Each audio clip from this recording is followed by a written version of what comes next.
10, 9, 8, 7, pressures are good, 6, 5, 4, 3, valve timing nominal, 2, 1, we're good to go, lift off.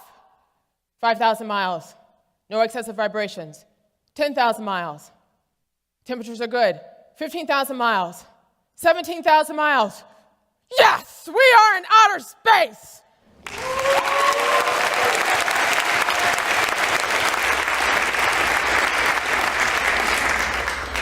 That was me, an award-winning rocket scientist sitting in mission control.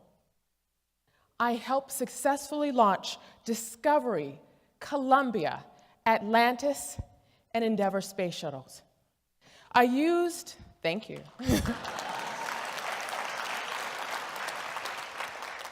I used mathematics and science to calculate the probability of catastrophic explosion within the space shuttle's flight. In all, I helped launch with a great team of people, 28 space shuttle missions into outer space.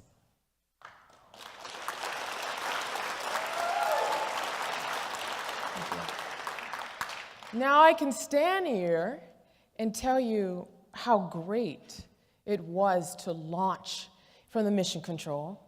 I can tell you how it was like to sign off and authorize multi-million-dollar engine tests. But I'm not. I can tell you how great it is to be an author and a TV host now. But I'm not. Rather, I'm going to talk about you and me and what comes in our mind in the middle of challenges. Fear. Fear. What have you always wanted to do in life?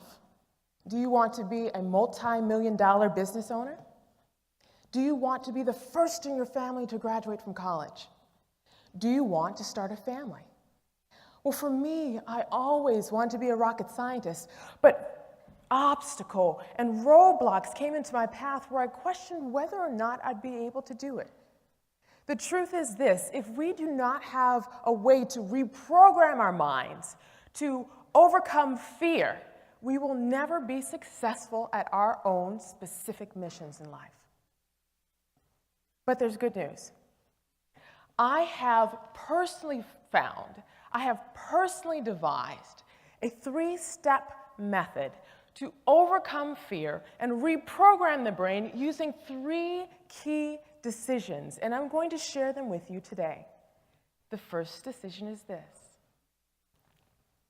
you must name and reject your fear. You must name and reject your fear. Now, the easiest way for me to tell you about all these 3 decisions is to take you back in my life and to share with you what happened with me so you have a better idea of how to use these 3 decisions. And it started when I was 6 years old, and I'll never forget that day. I went on a field trip to the Jet Propulsion Laboratory, and there it was wonderful. I remember seeing these big engines and these jets, and we went to their mission control room, and it was amazing. I saw these big TV screens on the wall and these red plush chairs, and I also saw pictures of men launching rockets, and I said to myself, I want to be just like those men. Now, I'm not quite sure if you've noticed, I wear stilettos and skirts. I am definitely a woman.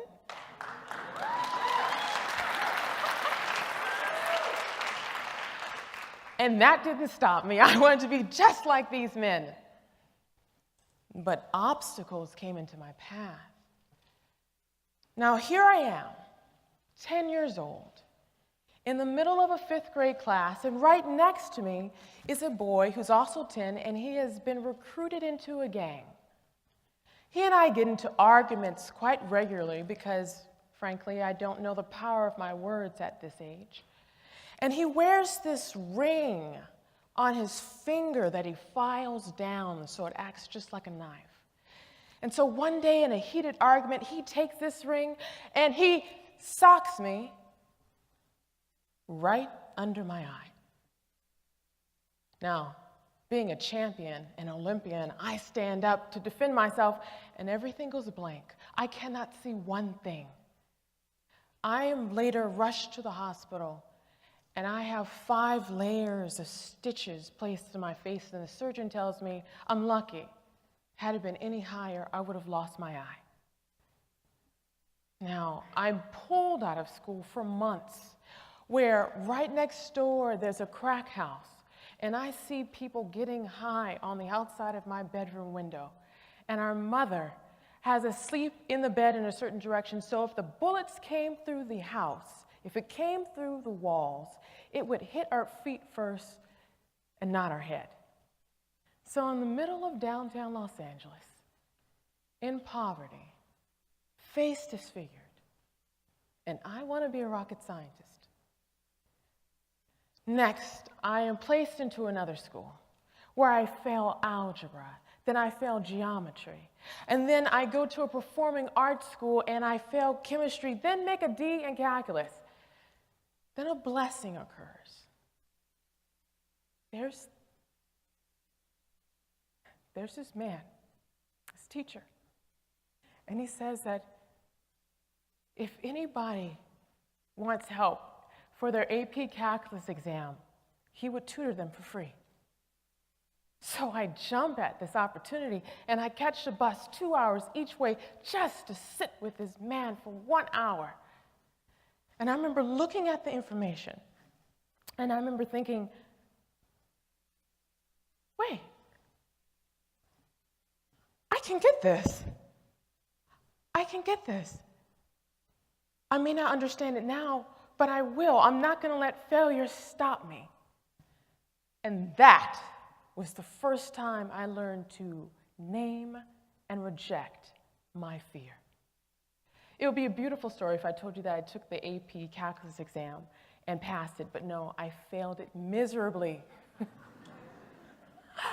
But what I learned is that process to invest in myself and others in education. I took those skills and graduated at the age of 16 from high school, and then later applied those skills to the university I attended, where I tutored thousands of people in mathematics through educational group programs. And I and other people learned to name and reject their fear. And I fortunately was able to be one out of top 5 graduates out of a 6,500 graduating class. You must name your fear and reject it.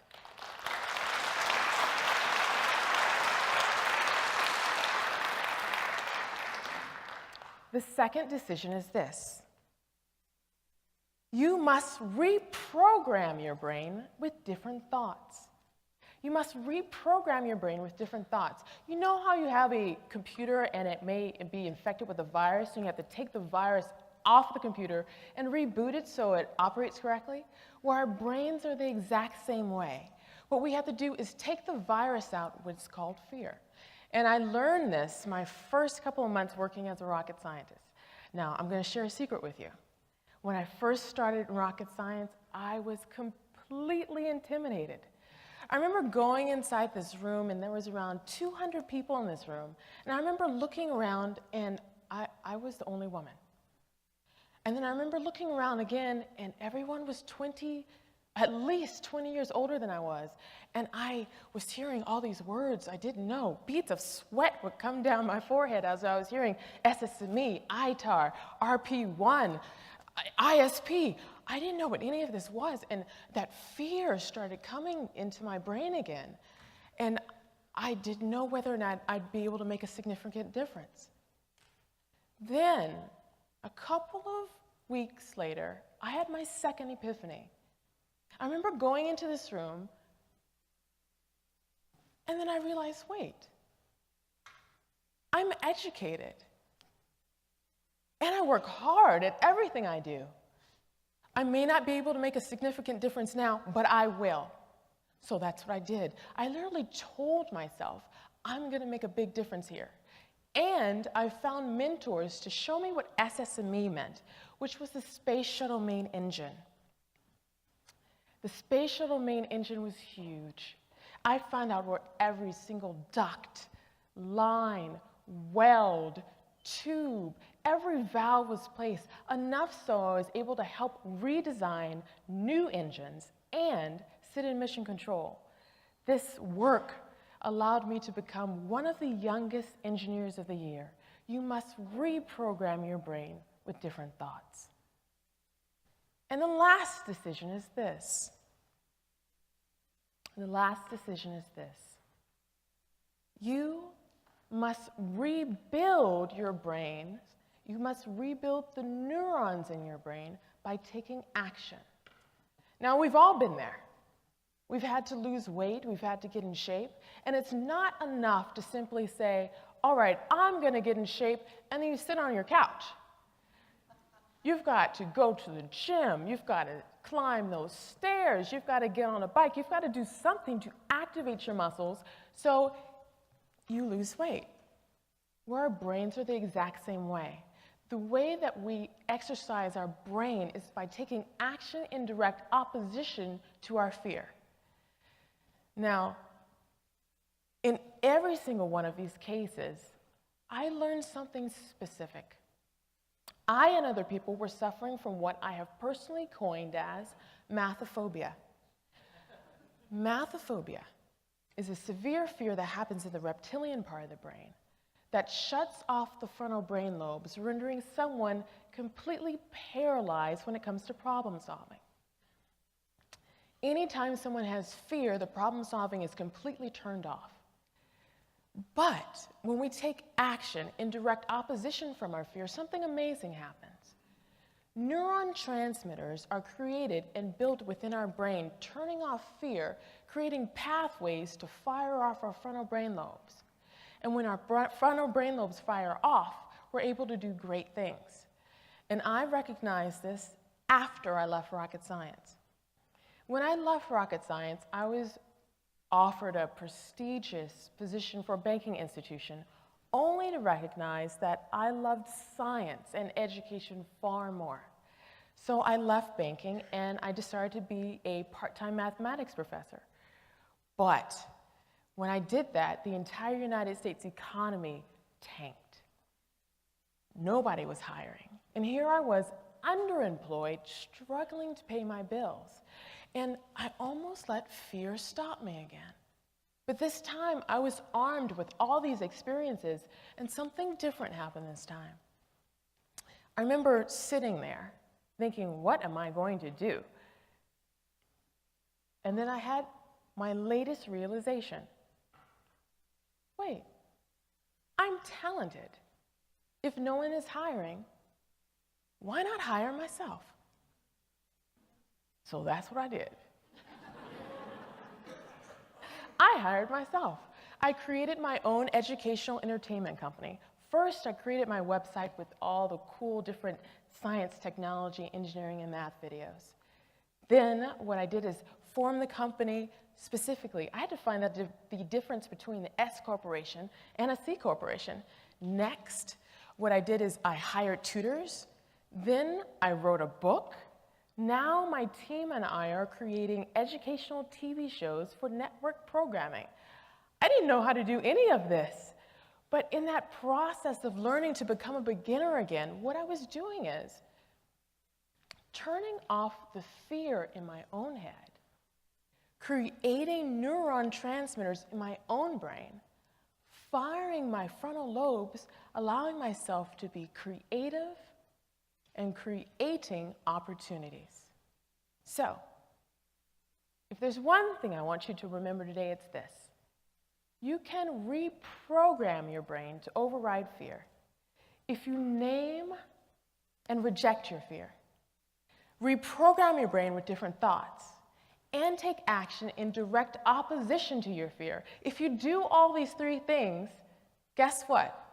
You can do anything you set your mind to, even become a rocket scientist.